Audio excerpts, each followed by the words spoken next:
जय जगन्नाथ मु दिवाकर दास आपण मानक प्रणाम करुच्ची। आज आलोचना करबा धनु राशि व्यक्ति विशेष मानकर कौन रही लक्षण आउ एही व्यक्ति माने किभली भाव में अति सहजरे सफलता प्राप्ति करें यही सब प्रतिकार आपणइले। तो धनु राशि स्वामी होउचंती बृहस्पति, तेणु आराध्य होउचंती भगवान श्री विष्णु नारायण। तो जदि आप धनु राशि व्यक्ति होता तो निश्चिंत भाव में आपण गुरुवार को प्राधान्य दिंतु। आउ धनु राशि व्यक्ति माने बहुत शिक्षित होता तो तसहित से जुआड़े भी जाऊँच विष्णु को स्मरण कर घर बाहर की जुआड़े भी जाऊँच से विष्णु को स्मरण कर जातु। जेहेतु यही राशिर इष्ट होती आराध्य होती भगवान श्री विष्णु नारायण।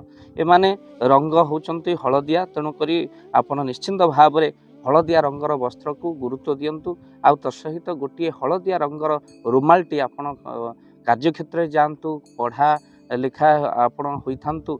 जदि इंटरव्यू रे आपण जाउचंती बा विद्या क्षेत्र में आप स्कूल जाउचंती, कॉलेज जाउचंती, निश्चिंत भाव में आपण कौन करंतु गोटे हलदिया रुमालटी आपण पॉकेट रे रखिथांतु। यह आपण सफलता को दुई गुण करिवो। जदि आपण इंटरव्यू रे जाउचंती हलदिया रंगर रुमालटी आपण धारण करूचंती बा पॉकेट रे नेकी जाउचंती तो निश्चिंत भाव में आपणकर बहुत शुभ होबो बोली जहाँ प्रमाण मिलुची।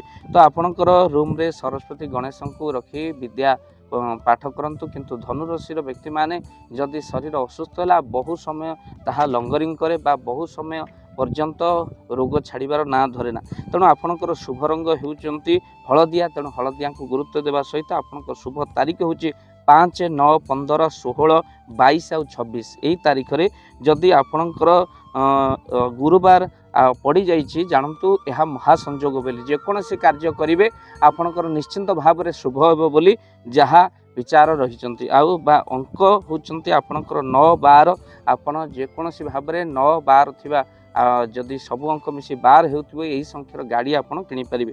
आपणकर शुभ दिग हूँ पूर्व दिग, आपण पूर्व दिग को गुरुत्व दिंतु। आपणकर रत्न हूँ पोखराज, तेणु पोखराज आप धारण करें। तो जेहेतु धनु राशि व्यक्ति माने इष्ट होती विष्णु नारायण, सकाल उठिले आप विष्णु को स्मरण करूँ। कार्यक्षेत्र जावा बेले विष्णु को स्मरण कर जातु। आपणकर रंग हलदिया, हलदिया को गुरुत्व दिंतु। धनु राशि विद्या क्षेत्र बहु उन्नति परिलक्षित हम। आ धनु राशि व्यक्ति माने एबे टिके शरीर असुस्थ रहिबो, किंतु आपण माने श्री विष्णु नारायण को स्मरण करी आपण दिन काटिले आपणकर निश्चिंत भाव में आग को मंगल हेबो। निश्चिंत पाखरे थिबा आपणकर जगन्नाथ मंदिर हो, विष्णु मंदिर जहाँ भी आप दर्शन करंतु।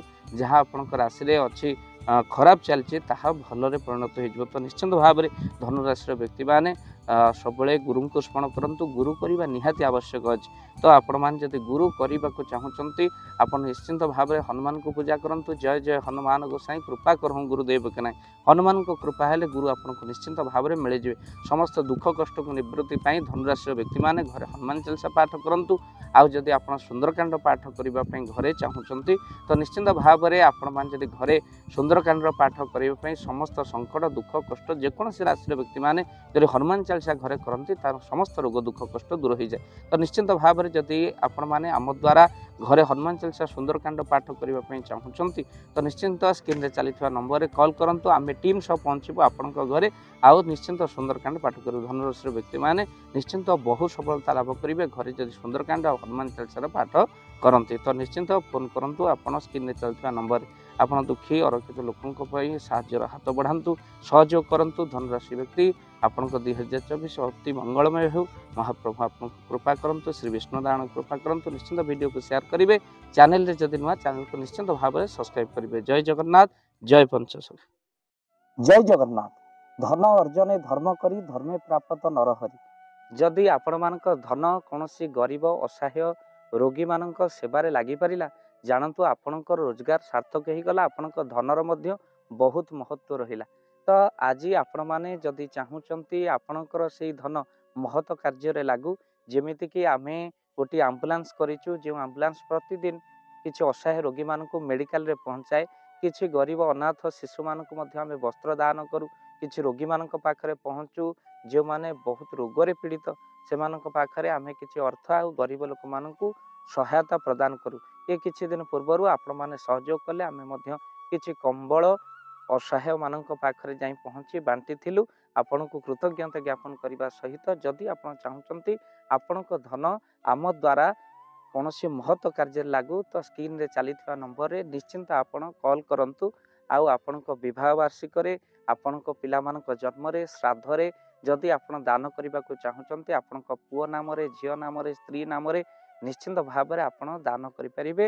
ସ୍କ୍ରିନରେ ଚାଲିଥିବା ନମ୍ବରରେ ଆପଣ କଲ୍ କରନ୍ତୁ, ଆମେ ଦେବୁ ଆପଣଙ୍କୁ ଫୋନ୍ ପେ ନମ୍ବର, ଯେଉଁ ଫୋନ୍ ପେ ନମ୍ବରରେ ଆପଣଙ୍କର ଦାନ ପହଞ୍ଚି ପାରିବ। ଆଉ ନିଶ୍ଚିନ୍ତ ଭାବରେ ଆପଣଙ୍କର ଦାନ କେଉଁ କାର୍ଯ୍ୟରେ ଲାଗୁଛି ତାର ମଧ୍ୟ ଭିଡ଼ିଓ କରି ଭାବ ଦିବାକର ଚ୍ୟାନେଲରେ ଆମେ ନିଶ୍ଚିନ୍ତ ଭାବରେ ପକାଇବୁ। ଆପଣ ଦେଖି ନିଶ୍ଚିନ୍ତ ଖୁସି ହେବେ। ତ ଆପଣଙ୍କ ପୁଅ ଝିଅ ବିବାହ ବାର୍ଷିକ ଜନ୍ମଦିନରେ ଯଦି ଆପଣ ଚାହୁଁଛନ୍ତି ଆପଣଙ୍କର ଦାନ ମହତ କାର୍ଯ୍ୟରେ ଲାଗୁ, ତ ସେଇ ଶୁଭ ଦିନ ମାନଙ୍କରେ ଆପଣ କଲ୍ କରି ଆମକୁ ଫୋନ୍ ପେ ନମ୍ବର ମାଗିପାରିବେ। ଆଉ ଆମ୍ଭେମାନେ ଆପଣଙ୍କୁ ଫୋନ୍ ପେ ନମ୍ବର ଦେବୁ, ଯେଉଁ ନମ୍ବରରେ ଆପଣ ସହଯୋଗ ରାଶି ପଠାଇ ପାରିବେ। ନିଶ୍ଚିନ୍ତ ଭାବରେ ଆପଣଙ୍କର ଧନର ସାର୍ଥକତା ହେବ।